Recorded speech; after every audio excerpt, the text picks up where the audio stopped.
ನಮಸ್ತೆ ಬಂಧುಗಳೇ, ನಾನು ನಿಮ್ಮ ಪ್ರೀತಿಯ ಅಣ್ಣ ತಮ್ಮ ಗೆಳೆಯ ಹಿತೈಷಿ. ಬಂಧುಗಳೇ, ಈಗ ಏನು ನಮ್ಮ 10ನೇ ತರಗತಿ ಮತ್ತೆ ದ್ವಿತೀಯ PUC ಹುಡುಗರುಗಳು ಹುಡುಗಿರ ಅಂದ್ರೆ ಸ್ಟೂಡೆಂಟ್ಸ್ಗಳು ಏನಿದ್ದಾರೆ ಅವ್ರಿಗೆ ಎಕ್ಸಾಮ್ಗೆ ಯಾವ ರೀತಿ ಪ್ರಿಪೇರ್ ಆಗ್ಬೇಕು ಅಂತ ಲಾಸ್ಟ್ ಒಂದು ಕಳೆದ ಎಪಿಸೋಡ್ ನಲ್ಲಿ ಹೇಳಿದೆ.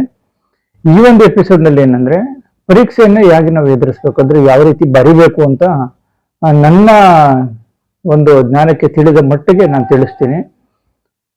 ಬಂಧುಗಳೇ, ನಾಳೆ ಹೇಳ್ದಂಗೆ ವಿದ್ಯಾರ್ಥಿ ಮಿತ್ರರೇ, ನೀವು ಚೆನ್ನಾಗಿ ಏನು ನಾನು ಹೇಳಿದೆ ಅದೇ ರೀತಿ ಸ್ಟಡಿ ಮಾಡಿ.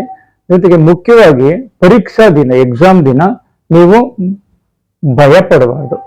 ನಾನು ಸುಮಾರು ವಿದ್ಯಾರ್ಥಿಗಳನ್ನ ನೋಡಿದ್ದೀನಿ, ಚೆನ್ನಾಗಿ ಓದಿರ್ತಾರೆ, ಬ್ರಿಲಿಯಂಟ್ ಇರ್ತಾರೆ, ಭಯ ಪಡೋದು ಅಂದ್ರೆ ಬೆವರೋದು, ಭಯ ಪಡೋದು. ಕೆಲವೊಂದು ಜನಕ್ಕೆ ಎಕ್ಸಾಮ್ ಫೀವರ್ ಅಂತಾರೆ, ಜ್ವರನೇ ಬಂದ್ಬಿಡುತ್ತೆ. ಅವಾಗ ನೀವು ಓದಿರೋದು ಎಲ್ಲ ವ್ಯರ್ಥ ಆಗುತ್ತೆ. ಏನು ವರ್ಷ ಪೂರ್ತಿ ನೀವು ನಿಮ್ಮ ತಂದೆ ತಾಯಿ ಫೀಸ್ ಕಟ್ಟಿರ್ತಾರೆ, ನೀವು ಕಷ್ಟಪಟ್ಟು ಓದಿರ್ತೀರ, ನಿಮ್ ಟೀಚರ್ಗಳು ಶ್ರಮ ಹಾಕಿ ನೀವು ಹೇಳ್ಕೊಟ್ಟಿರ್ತಾರೆ, ಎಲ್ಲವೂ ಮರ್ತೋಗುತ್ತೆ. ಜೊತೆಗೆ ನಿಮ್ಗೆ ಏನು ಗಡಿಬಿಡಿಯಾಗಿ ಎಲ್ಲ ಕ್ವಶನ್ನೇ ಮರ್ತೋಗ್ಬಿಡ್ತೀರಾ. ಹಾಗಾಗಿ ಯಾವುದೇ ಕಾರಣಕ್ಕೂ ಭಯ ಪಡಬಾರ್ದು, ಭಯನ ಬಿಟ್ಬಿಡಿ.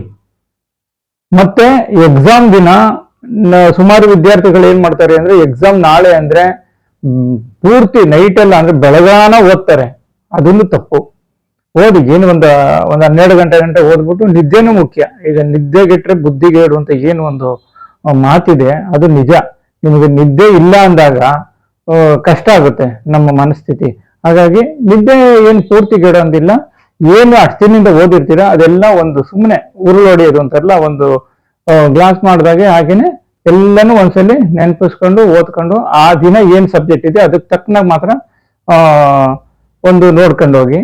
ಮತ್ತೆ ಅವತ್ತಿಗೆ ಏನ್ ಸಬ್ಜೆಕ್ಟ್ ಇದೆ, ಇವತ್ತು ಸೋಮವಾರ ಮ್ಯಾಥ್ಸ್ ಇದೆ ಅಂದ್ರೆ ಮ್ಯಾಥ್ಸ್ ಸಂಬಂಧಪಟ್ಟಂಗೆ ಈಗ geometry box, scale, pencil, eraser, ಮೆಂಡರು ಮತ್ತೆ ಬಾಲ್ ಪೆನ್ಗಳನ್ನ ಯೂಸ್ ಮಾಡಿ. ಆದಷ್ಟು ಬಾಲ್ ಪೆನ್ನ ಒಂದಲ್ಲ 2 ಪೆನ್ನು ಇಲ್ಲ 3 ಪೆನ್ ಇಟ್ಕೊಂಡಿರಿ. ಅದನ್ನ ಅಷ್ಟನ್ನು ರೆಡಿ ಮಾಡ್ಕೊಂಡಿರಿ. ಆದಷ್ಟು transparent exam pad, transparent pouch ಅನ್ನ ಯೂಸ್ ಮಾಡಿ. ಮತ್ತೆ ಯಾವುದೇ ಚೀಟಿಗಳನ್ನ ಇಟ್ಕೋಬಾರ್ದು. ಮತ್ತೆ ಎಕ್ಸಾಮ್ ಹೋಗೋ ದಿನ ಎದ್ದು ನೀವು ಮಾಮೂಲಿ ಸ್ನಾನ ಮಾಡಿ, ನಿಮ್ಮ ಹಿರಿಯರಿಗೆ ನಮಸ್ಕರಿಸ್ಕೊಂಡು, ದೇವ್ರಿಗೆ ನಮಸ್ಕಾರ ಮಾಡಿ, ಖುಷಿಯಾಗಿ ಆರಾಮಾಗಿ ಹೋಗಿ ಎಕ್ಸಾಮ್ ಅನ್ನೋ ಒಂದು ಭಯ ಬಿಟ್ಟು ಎಕ್ಸಾಮ್ ಅಲ್ಲಿ ಹೋಗಿ ಎಕ್ಸಾಮ್ ಏನ್ ಪೇಪರ್ ಕೊಡ್ತಾರೆ ನಿಮ್ಗೆ ಕರೆಕ್ಟ್ ಟೈಮಿಗೆ ಎಕ್ಸಾಮ್ ಪೇಪರ್ ಕೊಟ್ಟ ತಕ್ಷಣ ನಿಮ್ಮ ನೇಮು, ರಿಜಿಸ್ಟ್ರಿ ನಂಬರು ಅದನ್ನ ಫಸ್ಟ್ ನಮೂದಿಸಿ. ಯಾಕೆಂದ್ರೆ ಗಡಿಬಿಡಿಲಿ ಮರ್ತು ಬಿಡ್ತಾರೆ. ಮತ್ತೆ ಕ್ವಶನ್ ಪೇಪರ್ನ ಪೂರ್ತಿಯಾಗಿ ನಿಧಾನಕ್ಕೆ ಒಂದ್ಸಲ ಅರ್ಥ ಆಗಿಲ್ಲ ಅಂದ್ರೆ 2 ಸಲ ಓದಿ. ಕ್ವಶನ್ ಪೇಪರ್ಗಳನ್ನ ನೀಟಾಗಿ ಅರ್ಥ ಮಾಡ್ಕೊಳ್ಳೋ ಗಂಟ ಓದಿ. ಟೈಮ್ ಇರುತ್ತೆ, ನೀವು ಇಲ್ಲ ಟೈಮ್ ಆಗಿ ಹೋಗುತ್ತೆ, ಅಯ್ಯೋ ಬೇಗ ಮಾಡ್ಬಿಡ್ಬೇಕು ಅನ್ನೋದು ಬೇಡ. ದಯವಿಟ್ಟು ಎಕ್ಸಾಮ್ ಪೇಪರ್ನ ನೀಟಾಗಿ ಓದಿ ಅರ್ಥ ಮಾಡ್ಕೊಳ್ಳಿ. ನಿಮಗೆ 100% ಕಾನ್ಫಿಡೆನ್ಸ್ ಇರುವಂತ ಕ್ವಶನ್ಗಳಿಗೆ ಫಸ್ಟ್ ಆನ್ಸರ್ ಮಾಡಿ. ಸೀರಿಯಲ್ ನಂಬರ್ ಏನಿರುತ್ತೆ ಅದ್ರ ಪ್ರಕಾರ ಹಾಕ್ಬಿಟ್ಟು ಅದಕ್ಕೆ ಆನ್ಸರ್ ಮಾಡಿ. ಮತ್ತೆ ನೆಕ್ಸ್ಟ್ ಲೆವೆಲ್ ಒಂದು 50% ಏನ್ ನನಗೆ ಒಂದು 75% ಡೌಟ್ ಇದೆ ಇರ್ಬೋದು ಅನ್ಸುತ್ತೆ, ಅದಕ್ಕೆ ಆನ್ಸರ್ ಮಾಡಿ. ಮತ್ತೆ ಕೊನೆಗೆ ಇಲ್ಲಿ ಉಳಿದದ್ದಕ್ಕೆ ಆನ್ಸರ್ ಮಾಡಿ. ಒಟ್ಟಲ್ಲಿ ಖಾಲಿ ಅಂತೂ ಬಿಡಕ್ ಹೋಗ್ಬೇಡಿ.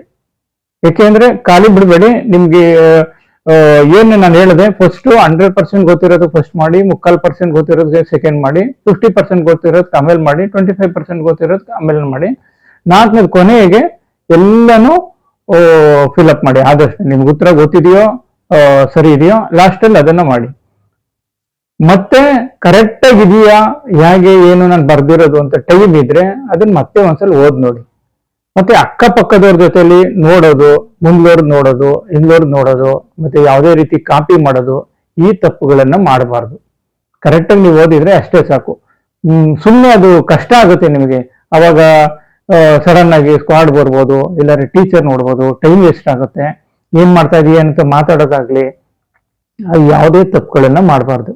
ನೀವೇನ್ ಓದಿದ್ದೀರಾ, ನೀವೇನ್ ಎಫರ್ಟ್ ಹಾಕಿದ್ದೀರಾ ಅಷ್ಟಕ್ಕೆ ಕರೆಕ್ಟಾಗಿ ಅಲ್ಲಿ ಆನ್ಸರ್ ಮಾಡ್ಬಿಟ್ಟು ಇದು ಮಾಡ್ಬಿಟ್ಟು ಎಲ್ಲಾನು ಕರೆಕ್ಟಾಗಿ ಚೆಕ್ ಮಾಡ್ಕೊಂಡು ನಿಮ್ ರಿಜಿಸ್ಟರ್ ನಂಬರು, ನಿಮ್ ನೇಮು ಎಲ್ಲ ಇದೆಯಾ ಅಂದ್ಬಿಟ್ಟು ಕೊಟ್ಬಿಟ್ಟು ಬನ್ನಿ. ಮತ್ತೆ ಅದಾದ್ಮೇಲೆ ಭಯ ಪಡಬಾರ್ದು.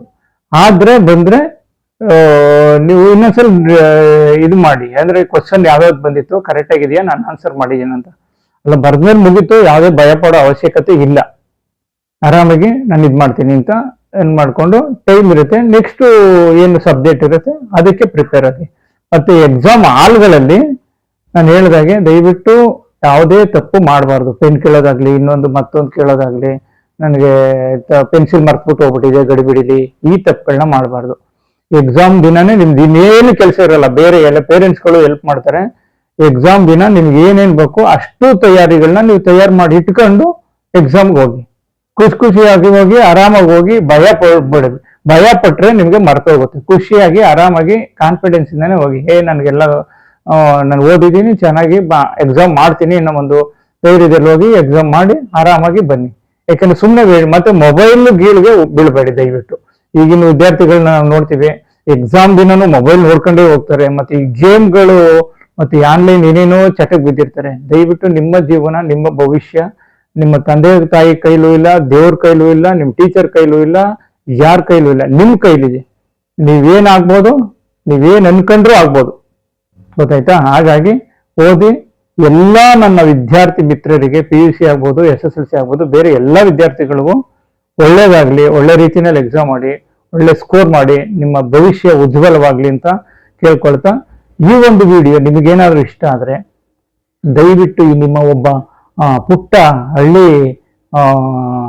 ಕಲಾವಿದನ್ನ, ಯೂಟ್ಯೂಬರ್ನ ಲೈಕ್ ಮಾಡಿ, ಸಬ್ಸ್ಕ್ರೈಬ್ ಮಾಡಿ, ಶೇರ್ ಮಾಡಿ. ದಯವಿಟ್ಟು ಸಬ್ಸ್ಕ್ರೈಬ್ ಮಾಡಿ, ಹೆಚ್ಚಿನ ರೀತಿಯಲ್ಲಿ ಪ್ರೋತ್ಸಾಹ ಮಾಡಿ ಅಂತ ಹೇಳಿ, ಏನಾದರೂ ಒಂದು ತಪ್ಪಿದ್ರೆ ಕ್ಷಮಿಸಿ ಅಂತ ಕೇಳ್ಕೊಂತ ವಂದನೆಗಳೊಂದಿಗೆ ಈ ವಿಡಿಯೋನ ಮುಗಿಸ್ತಾ ಇದ್ದೀನಿ. ಈ ತರ ನೀವು ಇಂಥ ವಿಡಿಯೋಗಳಿಗೆ ಸಪೋರ್ಟ್ ಮಾಡಿದ್ರೆ ಮುಂದಿನ ದಿನಗಳಲ್ಲಿ ಇನ್ನೂ ಹೆಚ್ಚಿನ ರೀತಿಯಲ್ಲಿ ಒಳ್ಳೊಳ್ಳೆ ವಿಡಿಯೋಗಳು ಬಿಡೋದಕ್ಕೆ ನನಗೆ ಅನುಕೂಲ ಆಗುತ್ತೆ. ಹಾಗಾಗಿ ಕೊನೆ ಗಂಟೆ ಈ ವಿಡಿಯೋ ನೋಡಿ, ದಯವಿಟ್ಟು ಲೈಕ್ ಮಾಡಿ, ಶೇರ್ ಮಾಡಿ, ಸಬ್ಸ್ಕ್ರೈಬ್ ಮಾಡಿ. ಧನ್ಯವಾದಗಳು. ಎಲ್ರಿಗೂ ಒಳ್ಳೆಯದಾಗಲಿ. ಶುಭ ದಿನ.